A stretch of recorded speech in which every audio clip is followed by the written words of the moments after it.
tarde, bem-vindos à sessão de encerramento do nosso terceiro encontro. O meu nome é Nuno Garoupa, sou presidente da Fundação Francisco Manuel dos Santos e tenho aqui o nosso orador que irá encerrar o encontro. A minha experiência pessoal ao longo da minha vida académica é de que desgosto bastante quando falam de mim numa língua que eu não entendo, de forma que vou mudar para inglês para que our speaker understands what I'm saying. So, this is Professor Yochai Benkler. It's a pleasure to have you here. He's a professor at Harvard Law School and also the co-director of the Berkman Center at Harvard University. LLB from Tel Aviv University, JD from Harvard, clerk for Justice Breyer, has been a professor at NYU, Yale, and Harvard, all the Ivy League. And he's, of course, the world-leading expert on information technology and freedom. And so we'll welcome you here, and the floor is yours. Well, thanks very much for that very kind introduction. This says 14 minutes, it should say 40. I'll speak for about 40 minutes and then we'll have a conversation. I'll have to ignore this.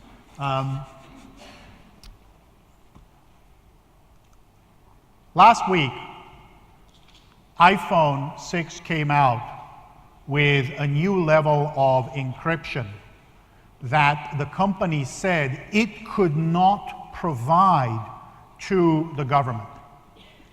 The response of the government and the FBI director was, there are people who will break the law with this. This is a bad idea.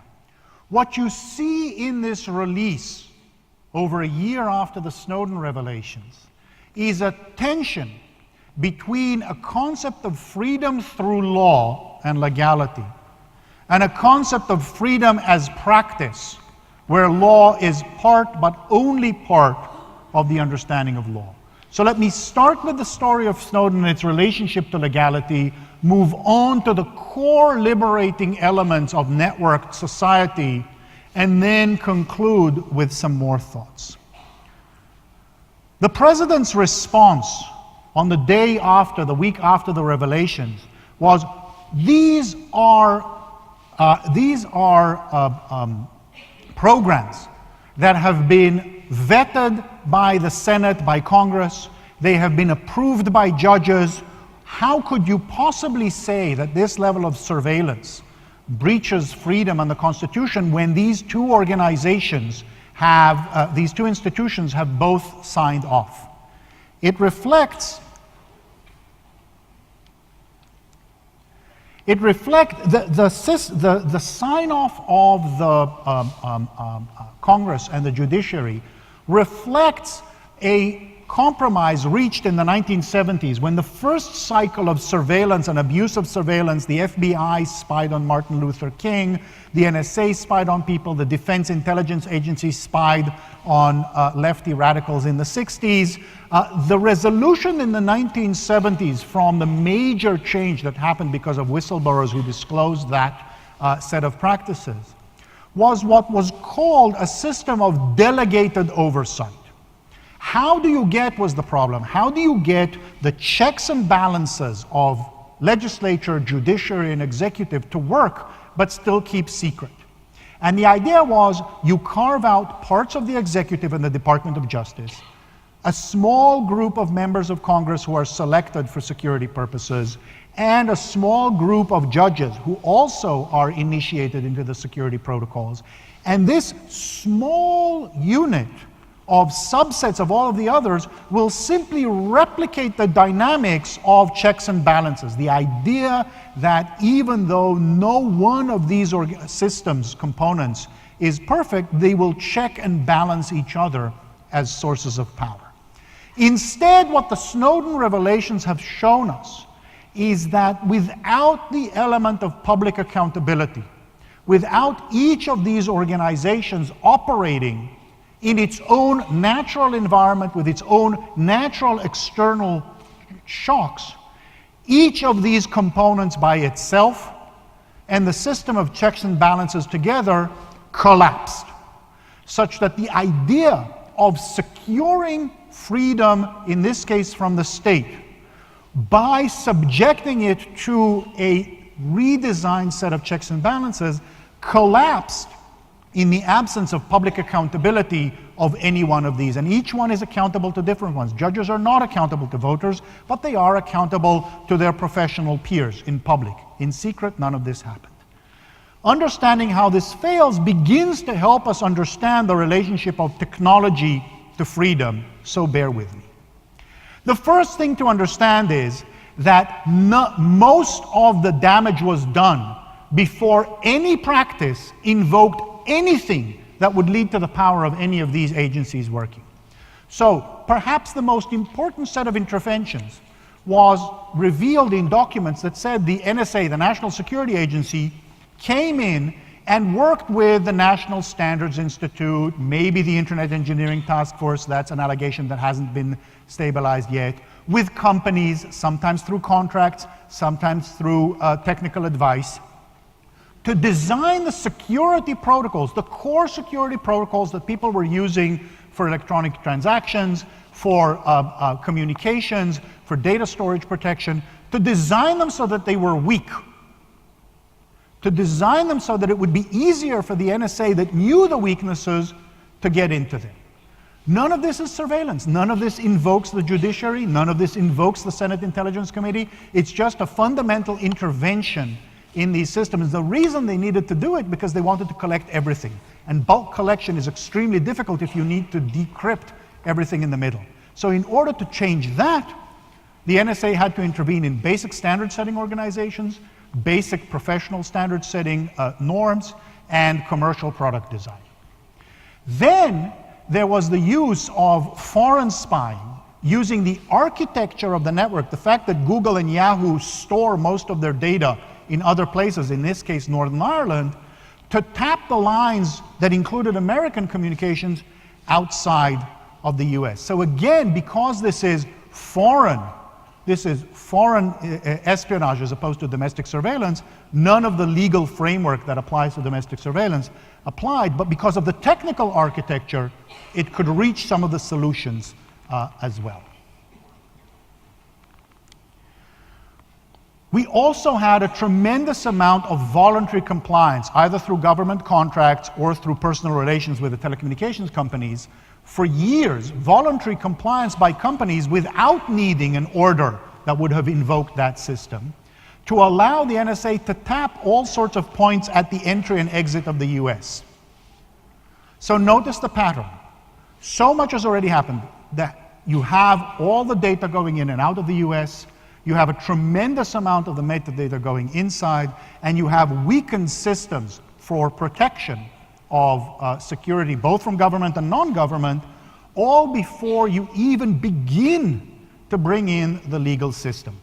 Because, as we will see, freedom in this case from the power of the state, but also potentially from the power of external security threats, comes through these technical systems, these commercial arrangements, as well as through the law. All of these are undermined, not with approval. Then inside the system, we have part of what was leaked were internal reports that showed that at least for the first 5 or 6 years, when the system was operating completely in the dark, one of the amazing things that the agency did was it went into the Department of Justice, and it said the Department of Justice has professional independence. Without being judges, without being Congress, they as professionals are supposed to tell what are the limits of what the other departments can do. Instead, what you saw was secrecy, and essentially clearance, security clearance was being used to say this particular person who we like is allowed to opine, to give a legal opinion, and nobody else can know the facts. So that the whole internal system of peer review within the Justice Department that was based on professional norms was circumvented through the use of saying, you can see the facts, you can't see the facts, and the you who can see the facts is someone on a personal basis whom we know and will give the green light. The implementation itself, this is a flow chart of who needs to review whether or not data that was collected can be reviewed. What I wanted to capture for this is simply the complexity. And what happened with the complexity and what we learned with the complexity is that it became very easy for the state to not disclose to the courts exactly what it was doing. Then we also saw that the agency essentially sees these happen to be this slide shows two different front door and back door access. What the agency did was it built multiple overlapping systems that used different kinds of technology, different kinds of law to get at the outcome, so that if one was blocked, there was always the other. And you see here basically in the training slide, you can use this or you can use this, whichever one you can get at this particular point. So what happens when you go over the legal opinions is the court says, for 3 years, suddenly I'm seeing this and it's completely different. Another court said, the new facts you've shown me are completely different. A third court says, the court concluded that this requirement had so frequently and systematically violated that it can fairly be said that this critical element of the overall regime has never functioned effectively. And every 2 or 3 years, such an opinion comes. The thing to understand is this is not about bad faith Secret Service people, security people. This is what happens when complex systems operate in complete secrecy and can't correct themselves. The point is about what well-intentioned people do inside systems that don't correct properly, not otherwise. And then you have congressional representatives basically saying it was a joke. We didn't have staff because of the security we couldn't really provide. So these anchors on which President Obama placed his claim that freedom can be secured by legality, when you actually look at the details of how they worked organizationally and in place, were either irrelevant to half the things that happened because they happened outside the legal framework, or were circumvented. Because the complexity of the practices that needed to be regulated was so much greater than the complexity of the legal regime applicable, and the ability of the legal regime to actually deal with the complexity, it completely failed. Bulk surveillance was a program that was important enough, and this is the thing that I want really to emphasize, that it required the NSA, the Director of National Intelligence, the FBI, the CIA to rewire, think of it as rewiring a simple kid's kit, open technical systems, professional norms-based organizations, commercial product designs, market responsiveness of firms, judicial mechanisms, executive branch internal checks, congressional oversight, and public accountability by public debate. Only by subverting all of these could the NSA achieve the outcome that it wanted. What do we learn from this? What we learn from this is we all know Weber and state, civil society, market as sort of a tripartite division. But the reality of life is lived in much more coherent, discrete systems that are overlapping but also distinct. And the core idea is that these systems provide us affordances and impose constraints. They allow certain things to happen, and they disable certain other things from happen. And if we imagine freedom as first and foremost being able to say, here, this is the story of my life, I am its author, I can make things happen one way or the other in a way that I recognize as authentically mine. That story can only be written through the systems we inhabit.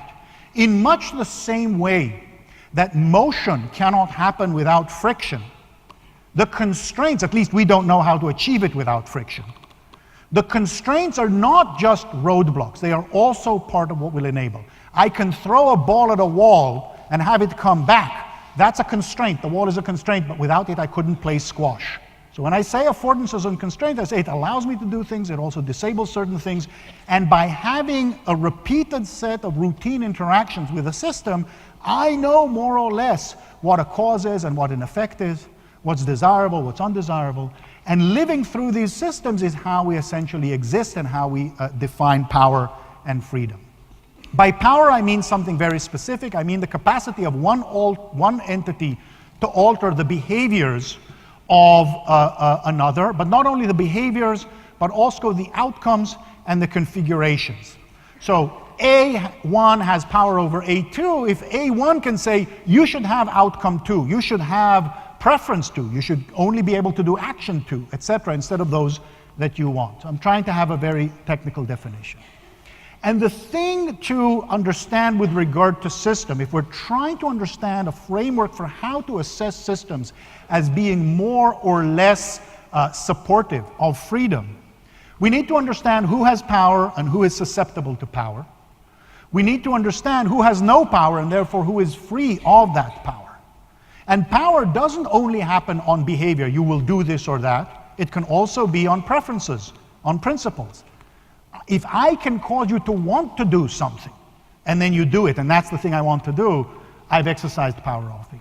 It's also about outcomes, and critically important for purposes of understanding the relationship between technology and these is configurations. If I can change the way the system you want to operate through works, if I can change your configuration, then that can influence all of your outcomes and behaviors, etc. So it's the power of defining the network of cause and effect that you exist in. Systems can be characterized by completeness and whether they're closed or open. That is to say, if something's in a system, does it have to say that if you do A, you do B, or is it more loosely coupled? If you do A, you might be able to get B, C, and D. If you do A, you might also be able to do B and then get D and C, or is it always very tightly coupled? If you work through this system, do this, you get that outcome.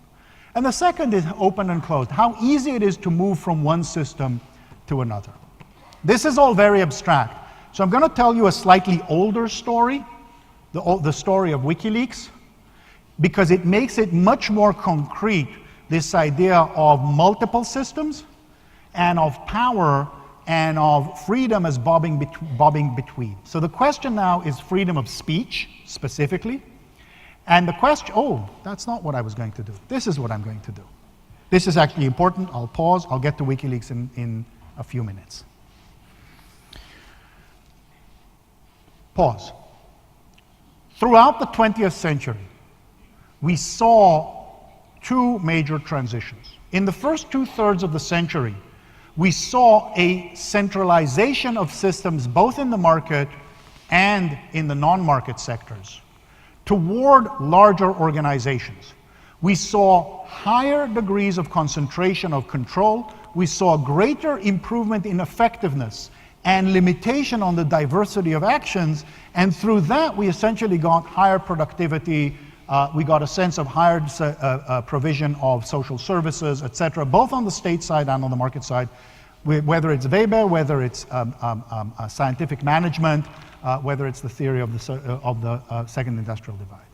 In the 80s and 90s, the neoliberal turn had reached full circle, and we saw the reintroduction of price systems as an effort to impose discipline of price on each of these organizations. And we saw more of the functions that were done by the state or by large NGOs and by market firms moved into internal markets within firms, market-based mechanisms for governments. What we've seen over the last decade and a half is the emergence of non-market decentralized forms of action as an alternative mode of production. Because computation, storage, and communication have been radically decentralized in the population, for the first time it became possible for people to do things that were not feasible to do before because of scale. Volunteers could, if they wanted, build hobby cars, but they could never replace General Motors. Volunteers could build Linux, could build Apache, could build Wikipedia and replace traditional firms because the capitalization was so widespread in the population. What effectively happened is that decentralized social action, not controlled by the state, not controlled by markets, and this idea of just a binary, either state or market, got replaced by the more complex integration of social behavior. We saw it in purely social systems. We saw it in various startups coming and creating new modes of social production that replaced older, more commercial models. We saw it in efforts to create citizen transparency into governments. It became a new solution space where people could practice something they wanted to do without necessarily having to put themselves in the system of a centralized state or a price-based clearance or a traditional NGO. It created a degree of freedom, a new way of doing things. And if you keep in your mind this image of multiple overlapping systems as necessary to action, but also constraining and transmitting power, you'll see how adding this diversity in each of the quadrants enables new ways of doing things. If you look at this image that Clay Shirky took yesterday in Hong Kong, I focus on one thing. People can talk about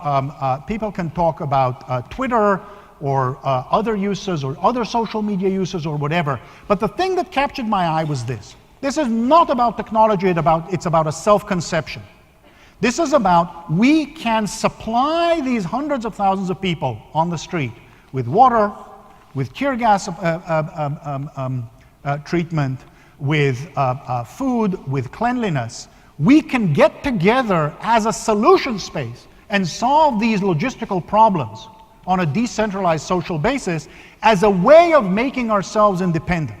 So it's true that the activists also used local mesh networks and clever little ways to get their equipment to change. But the fundamental change is the conception of what's feasible, in collective action as a social model. A social practice first and foremost, network, which means it doesn't have to be in an organization, it can be across organization, it's collaborative, it's loosely coupled self-governance, that is to say it's self-governance but not hierarchical and what I say goes. It's productive, it's not a sense of let's just have fun, it's let's build something together, whether it's Wikipedia, whether it's the water distribution in Occupy Central. It's commons-based and not possessive, that is to say we can share these resources so that the mechanisms of power that flow from control over stocks of resources gets diffused and worked around. It's meritocratic and skeptical of traditional forms of authority, and it's experienced and understood as liberating, both from hierarchical power and from the tyranny of the margin, the tyranny of having to always make sure you compete rapidly enough. This reflects a more general set of competing paradigms that have their anchor in the Internet Engineering Task Force in Internet Design, as it compares to telecommunications networks, and you see it reappearing whether you're talking about open innovation versus proprietary innovation, whether you're talking about democratic institutions versus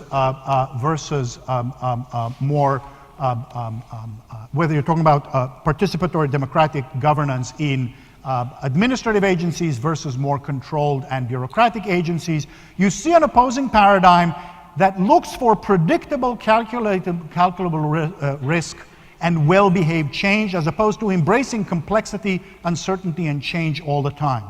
You see the response to uncertainty being diversity, experimentation, and innovation, as opposed to the idea of trying to create efficiency through control and stabilization. You see adaptive learning and late binding design in the engineering term, as opposed to planned and optimized as the model. You see open versus closed systems repeating throughout all of these battles over administrative structures, over democratic structures, over market innovation structures, over market production structures.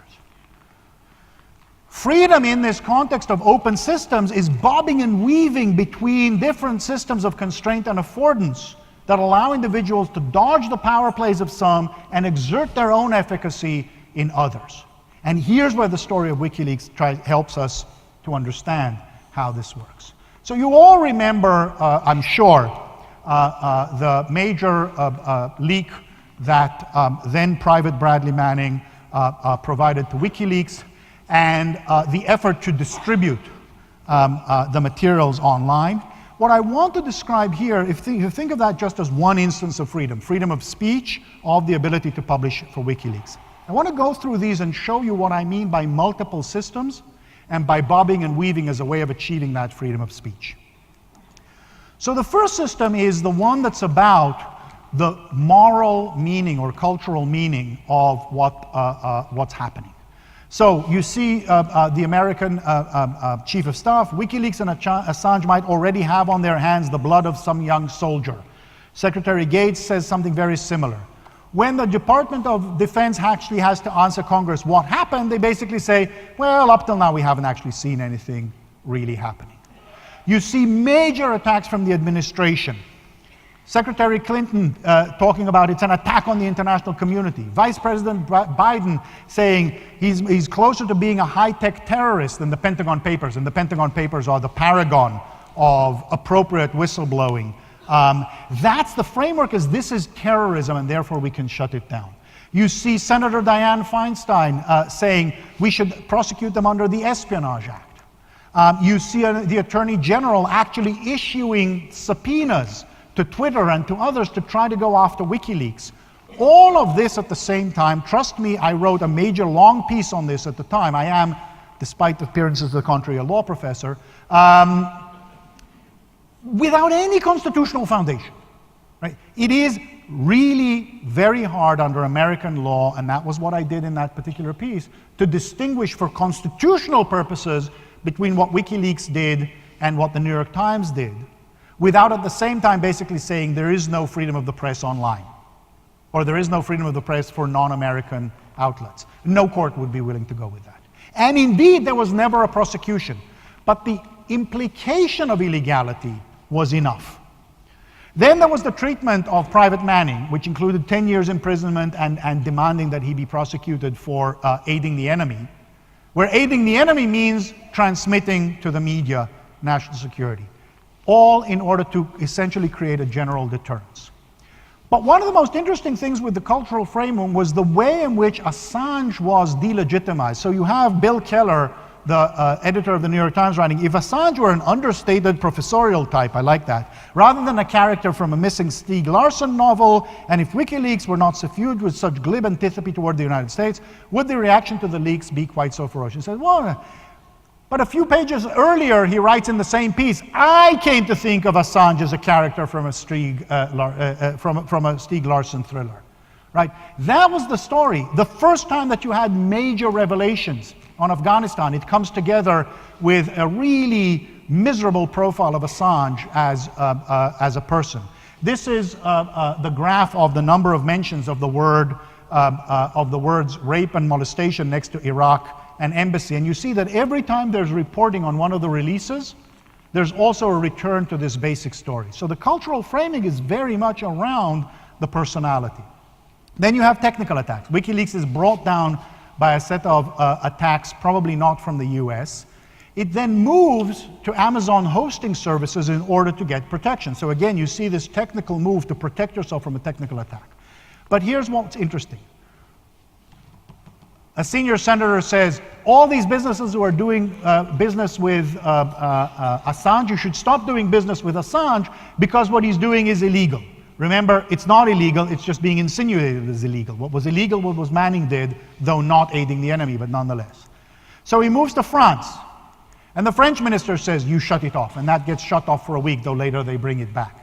It's only then that you see the Swedish Pirate Party coming up and hosting the materials and really reeling in a decade's worth of the culture wars that are about a completely different control. The control culture of Hollywood and the recording industry over copyrighted materials, and the emergence of the countercultural narrative of piracy as a way of resisting the idea that there has to be compliance with this legal command to respect IP.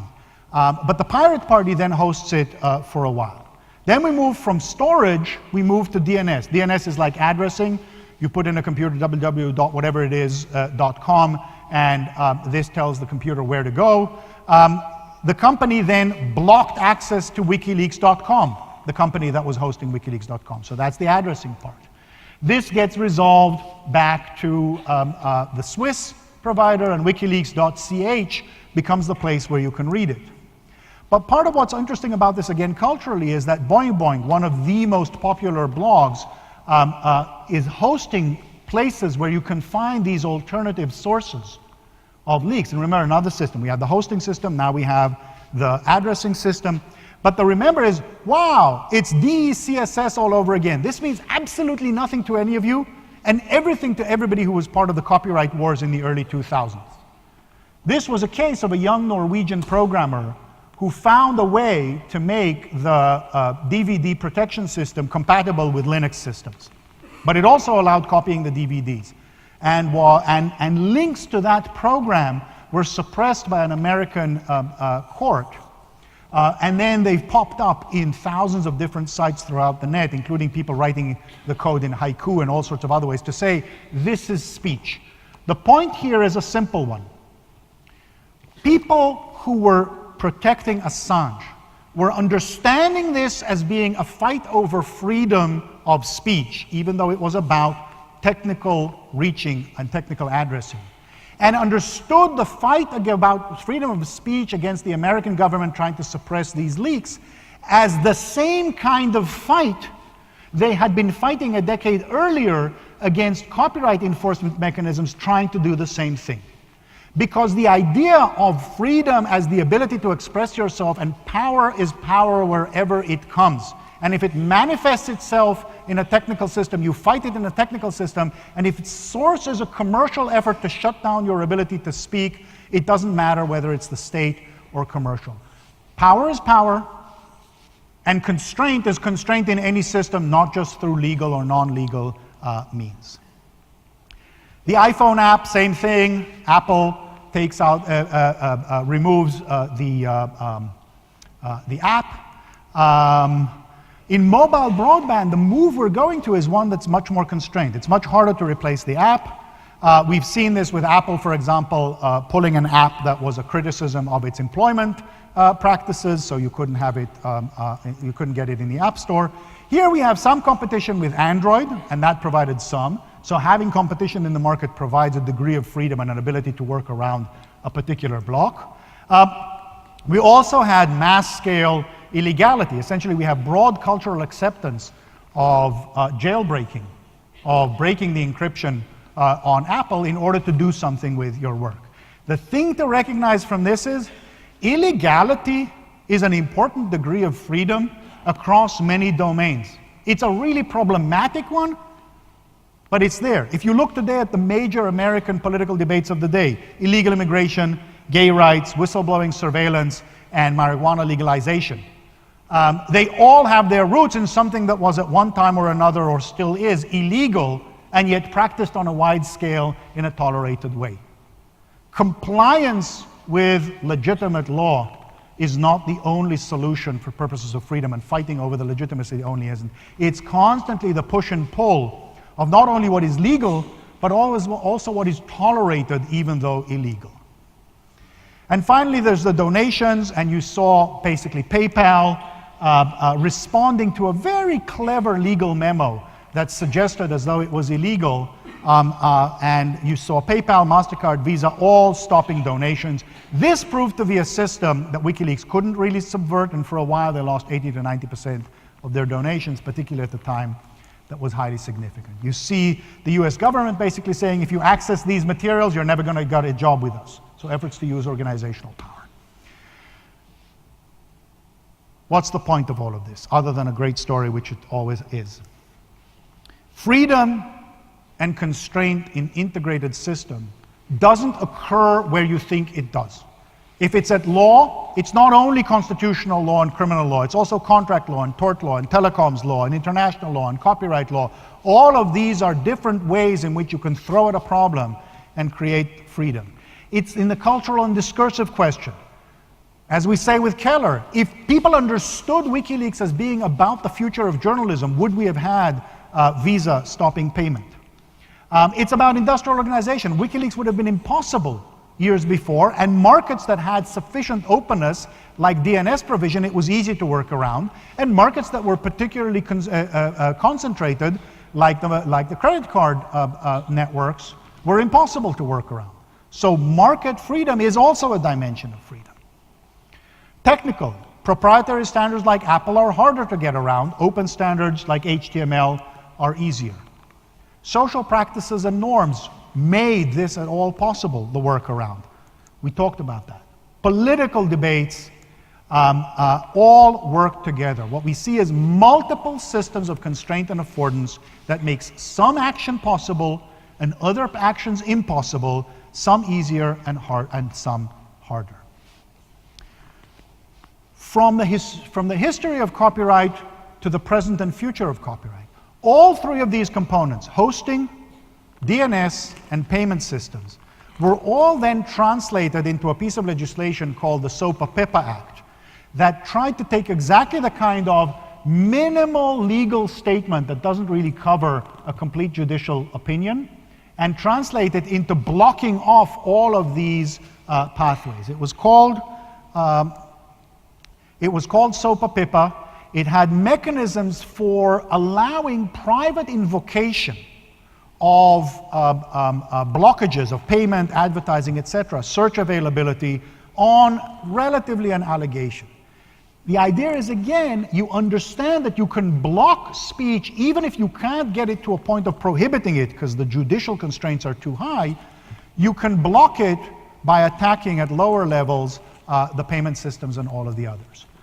This led to massive resistance, and for the first and only time, Wikipedia shut down for a day on January 18th, 2011, leading over 2012, leading over 3 million people to call Congress and say, stop doing this. The point was that in Wikipedia, 2,000 people had a debate over time about whether to do it, and lots of other sites stopped as well. Because the understanding was that freedom is about shared meaning making. It's a core dimension of freedom. And the thing to say about Wikipedia, back to the point I was making with the image of Hong Kong, the thing to remember is this is not first and foremost technology.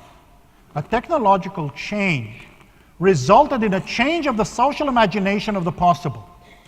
It was possible for people to come together, not through the state, not through a large hierarchical organization, whether market or otherwise, but coming together to make things for each other's pleasure and for our own meaning. And that was the central thing that was seen to be at stake, even though the power was not from the state, even though the mechanism was through these other external systems. This then translated a couple of weeks later into similar mobilizations against the anti-counterfeiting trade agreement in Europe. We see this in Poland. We see this image in the Polish parliament. And in fact, ACTA and SOPA-PIPA were both blocked as attacks on freedom. So up to now, I talked about the promises of decentralized action on the net, the ways in which radical decentralization of information production and exchange actually enabled people to do more for themselves through these multiple systems, and the ways in which these systems project power onto individuals to constrain them, and then how people resist. But the technology is changing.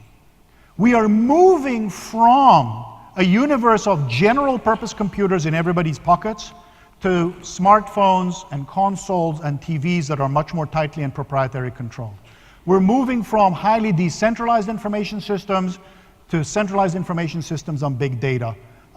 We're moving from what are clearly more liberating aspects to something like this. So a few months ago, Facebook published, or scientists at Facebook published, a piece in which they showed that by manipulating the messages in the feeds of users to show them happy or sad messages, those people then, their own messages became happier or sadder. They could influence people's emotions by randomly assigning them to different feeds.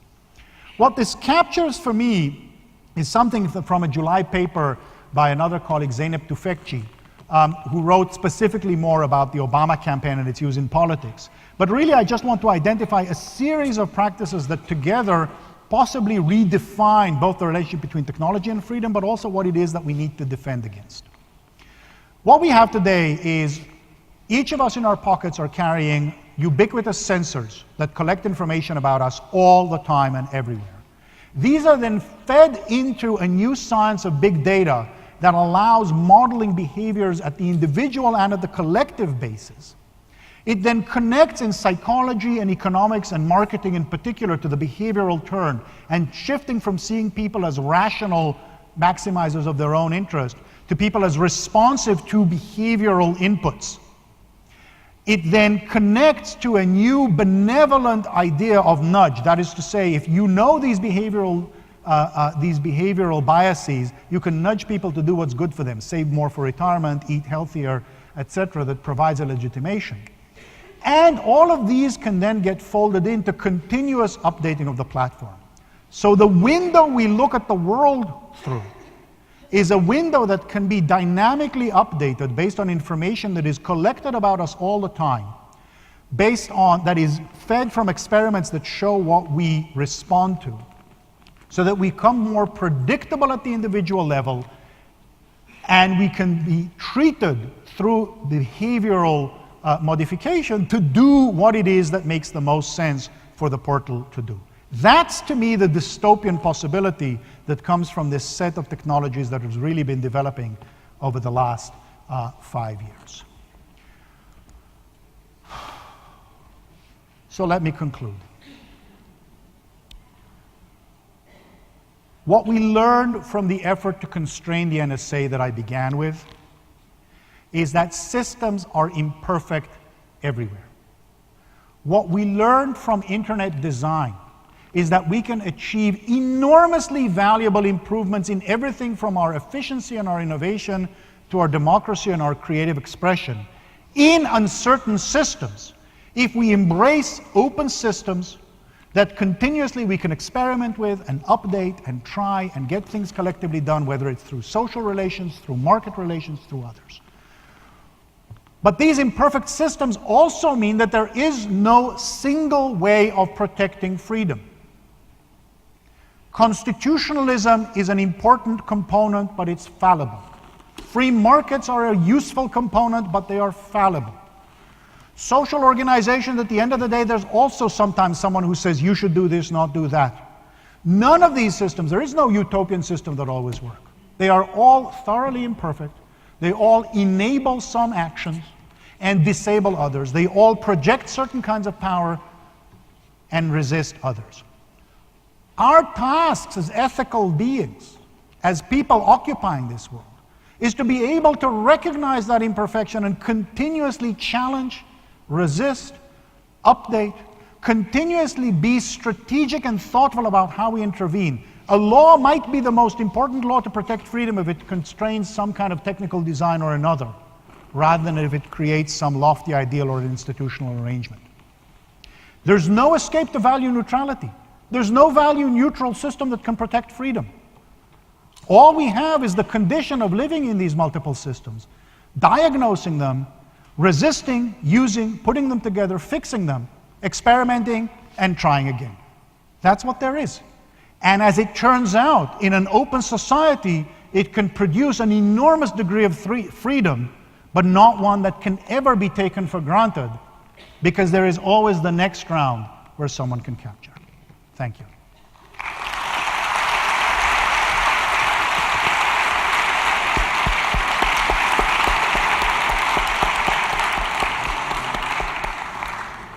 Thank you so much for this brilliant lecture, and I think we'll now open for questions. Vamos então dar lugar Well, it was also clear. No one has any questions. No, there are many people with many questions. Wait, let's see the light opening. Please, is someone there? Looks like there's someone there roughly in the middle who was raising a hand. So, thank you for the lecture. Tenho que fazer a pergunta em português. Sim. Eu vou perguntar se, ao longo da palestra, percebemos que existem muitas falhas e que a internet acaba por não ser a utopia da liberdade que se pensava, pelo menos há 10 anos atrás. Será que um governo global da internet, em que todos os países possam ter a mesma voz na forma como a internet se organiza, poderá de alguma forma ajudar a resolver este problema da liberdade? No. I owe you more. I suspect what you're asking about is the whole question of internet governance, ITU versus ICANN. What made the internet so profoundly liberating when it was, and I don't know where the future leads us in this regard, was the fact that it was irrelevant to anyone in power. It was developed by a bunch of people who no one thought were doing anything important, and therefore they could build the thing in their own image. Academic, quirky, off, not really important, and therefore open and completely liberating. At the moment, the US government has some control over the net, but the sensitivity in ICANN, with regard to ICANN, is relatively high. The efforts to create, it's a deeply flawed organization. I'm not sure it's anywhere near as powerful as people think, and its weakness is probably its greatest benefit. The fear I have of a system that gets governments with quite substantially different agendas, many of which do not have actually liberating agendas at all, is that if we don't preserve a system that was developed while the net was considered unimportant, we will have a lot of pulling and tugging that will be not about diffusing power, but rather about recreating power. So while I completely grant the real problems of legitimacy of this system still being considered something whose governance is anchored in an American nonprofit, I fear that the remedy will be worse than the disease. Because while national legitimacy is one important source of constraint, responsibility, etc., I hope this presentation clarified that at least in my country, which is not the worst in terms of accountability, having a democratically accountable, much less non-democratically accountable country, negotiating with other democratically and non-democratically accountable, is nowhere near something that can assure an actual open, humanity and freedom respecting internet. Thank you. Mais perguntas? Yes, the gentleman there. Boa tarde. Minha pergunta é, tentando endereçar um pouco as questões que levantou, aparentemente a tecnologia evoluiu de forma muito mais rápida do que a lei e, portanto, agora a questão que se levanta é como é que nós estamos protegidos porque trabalhamos com tecnologias à escala global e como é que questões como a difamação, atos ilegais, etc., nós sabemos que estamos protegidos, aparentemente não estamos, mas essa é um pouco a minha questão, e que questões a seguir é que se levantam, quer do ponto de vista ético, quer do ponto de vista de novas formas de segurança.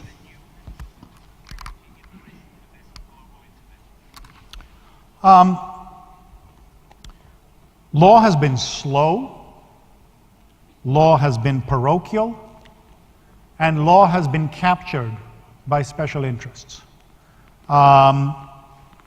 Most of the instances of the use of law with regard to the internet over the past 20 years have been efforts to constrain its development, to constrain its uses, have been ways of essentially projecting existing power onto a new state where that power was diffused. We have relatively few examples at the level of of internet in the net regulation, of content regulation, that have been clearly benign. Part of what has brought me to the point of recognizing and speaking of freedom so much in terms of these competing and alternative systems is precisely the fact that it's been so difficult to find a stable way of defining in law what ought to be. So that doesn't mean that law is completely irrelevant. I think first of all, it exists. It's an enormous place where power gets projected. And so you can't just say, forget about law, have no law. That's not a realistic response. You're just basically stepping back from a critically important arena.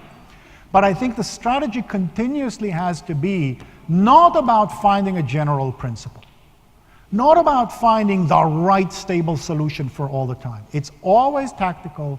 It's always at most strategic in the context. It's never about what makes sense in terms of law. It's always it's like an integrated systems design problem. Law is one system that functions in combination with all of these other systems. And the only question that always matters with regard to any given piece of law is how will it affect the totality of the effect of the integrated systems. So the reason I have no single answer for you is because I think it's fundamentally wrong to look for a single stable answer. Thank you. I think we have around 3 minutes, so one more question. Okay, go ahead, please. Parece ter associado na sua apresentação a necessidade de proteção dos cidadãos em relação a interferências do Estado com a luta pelo copyright. A minha pergunta é esta: se tornarmos o sistema mais aberto, de maneira a termos melhor proteção de intervenções abusivas do Estado, não estaremos com isto a fragilizar o criador, que vê a sua obra utilizada de modo gratuito e não pedido pelo consumidor comum?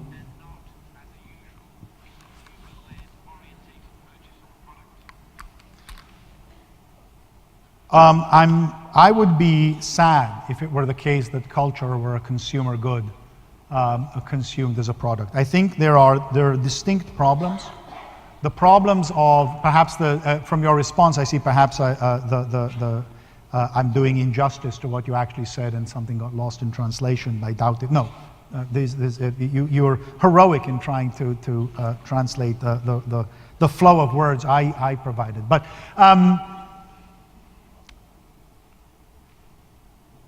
the conflict between the model of copyright that assumes complete payment and control over stocks of knowledge versus the model of free flow of information is really not the way to continue to look at this. I think one of the things that's been happening, at least a decade ago, we could still seriously talk about the elimination of the professional class of artists if we didn't continue to exist in the industrial model of putting copyrighted materials in a container and selling that container as a good. I think instead what we're seeing is a diversity of strategies. A lot of them begin to accept streams of culture as something that people subscribe to. Particularly you see leading edge in this regard in the US, but if you took at music, be it Spotify or anything like that, if you look at movies, it's Netflix. Non-fiction, fiction books are one category that we don't have a solution for, but broadly speaking, most other distinct areas we're beginning to see solutions that are more about permitting an open flow to cultural goods with some mechanism of revenue. The point though is that in the effort over a decade to preserve that container model, you saw extensive overreach to try to prevent people from essentially interacting with their culture creatively. And that was the critical point, and that was the point I focused on when you talked about consumer. In the 20th century, and really only in the 20th century with mechanical reproduction, the relationship people came to have with their culture was one of passive consumers. You weren't singing, you were listening to music. You weren't telling stories, you were watching TV. It was a very passive and in this regard much more constrained relationship to culture. What we saw in the first decade with the plasticity of digital communications, with the capacity to communicate, was the emergence of fan culture and the emergence of user-created culture that was enormously liberating in precisely this sense of freedom that these new systems and the way they interacted with law, but primarily with technology and social practices, allowed people to themselves be much more part of telling the stories through which they make meaning in their lives than simply being the consumers of culture. So yes, we have to find a solution, and I think solutions are emerging, and we're seeing it now first in music and video for the professional artist. But what we can't permit, and this is the image of Wikipedia shutting down capturing, what we can't permit is in the process of trying to stabilize models of production we know, we cut off emerging new possibilities of free creation, of the ability for us to say what we mean and to make meaning together as a shared culture outside the commercial commodified system and not only inside it. Thank you so much. I see we have red there, meaning we have to finish. So thank you so much for coming and delivering this wonderful lecture. Thank you.